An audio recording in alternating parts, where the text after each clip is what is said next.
Hi everybody, I am Priya Narani and amongst a lot of other things, I am a children's author. Today I am here as part of Thoda Reading Corona to take you into the life of the mathematical genius Srinivasa Ramanujan. How? Well, I've written this picture book biography, Srinivasa Ramanujan, Friend of Numbers. It's a closer look. This book has been published by Tulika and supported by Parag, an initiative of Tata Trusts. It's all the more interesting that I'm talking to you. I'm going to be reading a little bit, of course, from this book too today. That is the 26th April 2020, because exactly 100 years ago. So, what date would that be? It would be 26th April 1920. You're right. That was the day when, sadly, Ramanujan, aged 32 years old, passed away from an unknown disease.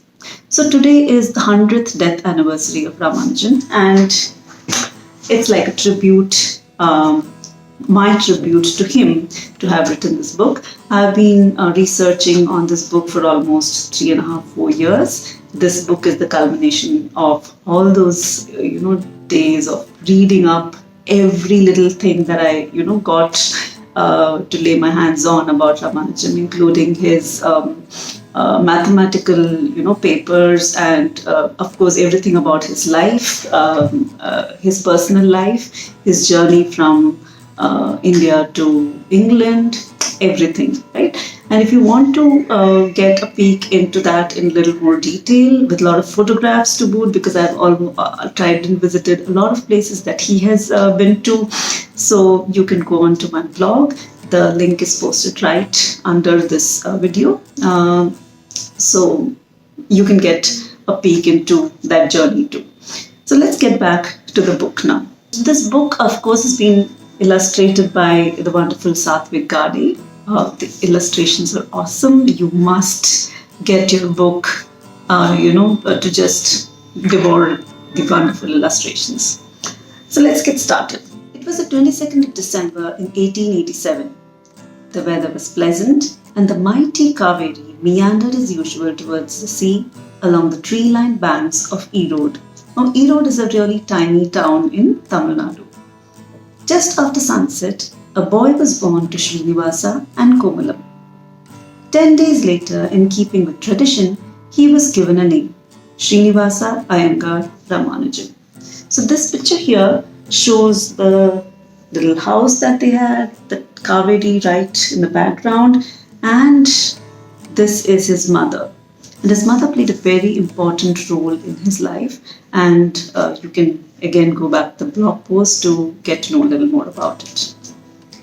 Soon after, the family moved to Kumbakonam. Ramanujan grew up a quiet little boy, always thinking, always full of questions. How far were the clouds? How big were the stars? How long was the equator?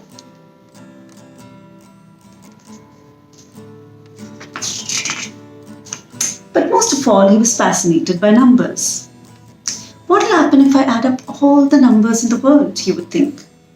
Is it even possible to do that? Do you think it's possible to add up all the numbers in the world? Is there even a last number?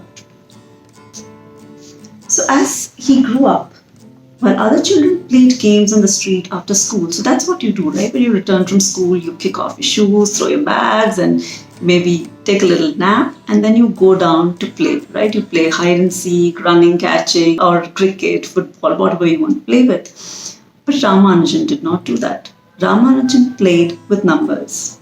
He sat with a slate and chalk, filling the slate with numbers, rubbing them out with his elbow, and starting all over again. Numbers tossed and turned in front of him. They came together, they moved apart. They made patterns only he could see. And right here, this on this kite, this pattern that you could see, it's not just any pattern. It is called the magic square. Do you know why? Because in the magic square, let me come a little closer, all the numbers that are arranged add up to the same number horizontally and vertically and diagonally. That means here 14 plus 4 plus 6 is Right, 24. Again, 0 plus 8 plus 16 is 24. 10 plus 12 plus 2 is 24, right? So like that, all the vertical columns will also give you the same total of 24 and the diagonal. So that is the uniqueness of a magic square. So today I thought I should give you some activity to do. So a fun activity that you can kind of indulge in later on when you feel like doing a little bit of number play. Here I've made some magic square puzzles for you. Yeah. So the first one I've solved for you. Here all the numbers vertically, horizontally, diagonally, they add up to 15. And I want you to do the same here. So this box, the square also, all the directions, they should add up to 15. Here they should add up to 30, then 45, 60, and 24. I've given some numbers which will act as clues for you to figure out. Yeah. And I'm going to take a picture of this and attach it as a comment or something so that you can look at it and solve it on your own later. So this is something you might like to do. Coming back to the book, let's now skip to one of the favorite pages that I really had fun writing. This is just before Ramanujam leaves for England. Now he's been invited by an important mathematician, Godfrey Hardy, and he has to go to Cambridge to work with him. But as the day comes closer, the date for him to leave India and go all the way to England, he has to obviously sail in a ship. He starts getting butterflies in his stomach. There are so many changes that awaited him that he just didn't like it. Because the way you dress here, the kind of things you eat here, everything's very different from what people dress or eat out there in England. And it was all the more so in those days. Today, I think we're all kind of in sync with fashion. So it's like a global fashion. Everyone wears similar stuff. But in those days, Ramanujan used to wear, these kind of clothes, dhoti and shirt. And like I said, the knot in his hair. Yeah. But now somebody told him that ye sab nahi chalega wahan pe. If you want to go to England, you have to cut your hair and you have to change the way you look. And he was really terrified. And that's what he said. I don't want to cut my hair. I don't want to wear pants. I don't want to eat with a fork and knife. Like a person who's been used to eating curd rice with his, fingers all his life. Suddenly you tell him, "Okay, fork and knife se khana padega." It's like a torture, right? So he was really, really upset, and I can totally understand. And why I like this part in the book is because it shows us that though he was a mathematical genius, he was still so innocent and so vulnerable. He had the same kind of fears that we have, because when we have to do something totally out of our comfort zone, something very new, there's a change going to happen in our lives, we also get butterflies in our stomach and say, nahi, I don't want to do this, right? So this was the part that showed off that vulnerability in Ramanujan. And then, of course, we go to Cambridge. That is Cambridge. And these are the mathematicians that he worked with. Yeah. So once in Cambridge again, he of course wrote a lot of important papers. They got published in magazines. He became quite famous amongst his peers in the university itself. And then just 6 months after he reached Cambridge, the World War I started. And England was at the epicenter of the World War, and it was a very nightmarish kind of situation there. And what happened to Ramanujan was that he was in a similar situation to what we were in when the coronavirus lockdown happened, right? We were all trapped inside our houses. We couldn't go out, we couldn't meet our friends, we couldn't go shopping also, we couldn't do any of the fun stuff we wanted to do. So it was something very, very similar that happened to Ramanujan. So in the meantime, World War I had reached its peak. Many left England either to join the war services or move to safer towns. Air raids after dark forced people to remain indoors. Ramanujan missed the night-long discussions with friends that he was so used to. The only thing that kept him going was his love for numbers. Shut in his room, Ramanujan worked on new ideas as numbers continued to dance around him. They made patterns only he could see. And what were these patterns?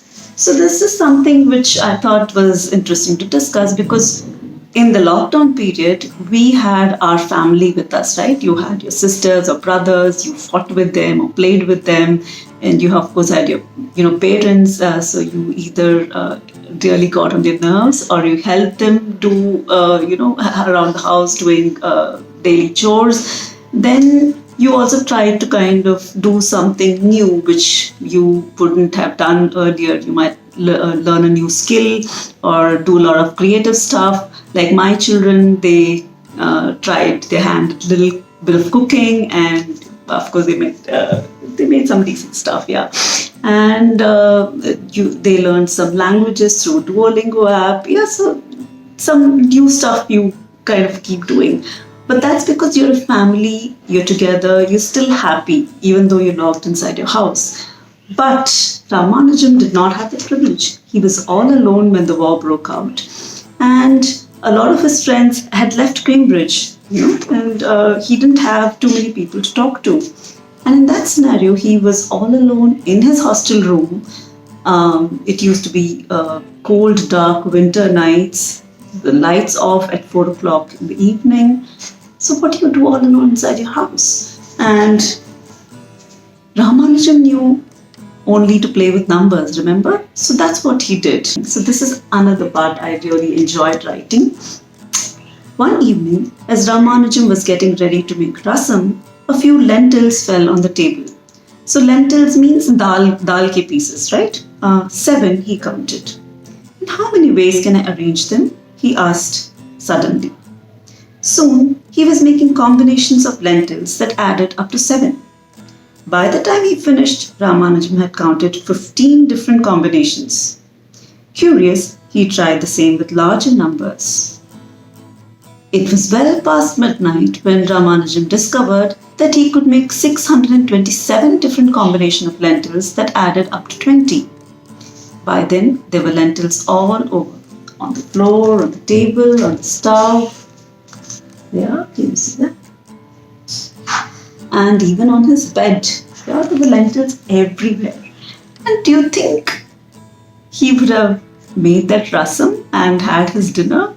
No, right? So yeah, he just was so involved in making these combinations of lentils that he forgot about everything else. We also do that sometimes, don't we? When we are so involved, we are engrossed in something we're doing, and we love what we're doing, that we forget about everything else and just do that.